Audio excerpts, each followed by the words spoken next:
Hello, and welcome to today's RIZEcast, where we share tips for improving immunization rates from RIZE to Immunize campaign participants.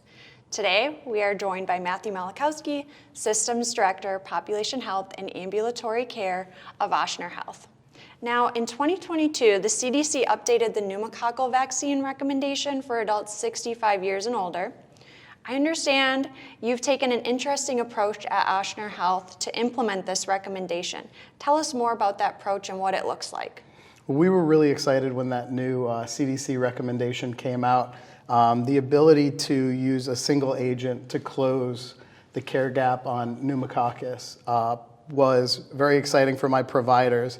It functionally created for us an easy button. And so we worked with our IS team and our primary care doctors, our physicians at large, to reconcile the old recommendations, which were a little clunky, the goal being to make sure that patients were covered against the most invasive types of pneumococcus. But now we were able to do that with a single agent. And the conversation was able to change to identifying a patient with a care gap, hit them with one drug. Is it an age gap? Is it medical necessity? You can knock that out generally in the adult population with one agent. And now with expansion to pediatrics, we're able to provide coverage using a single product, which is very exciting for my providers and decreases risks for a medication error.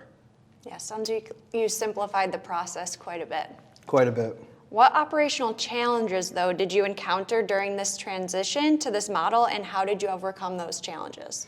Another good question, Morgan. So one of the operational challenges was pivoting from having a different agent in-house, a couple of different agents, to the new recommendations, the P&T approval process, making sure that it's built in Epic correctly and updating all of your smart sets.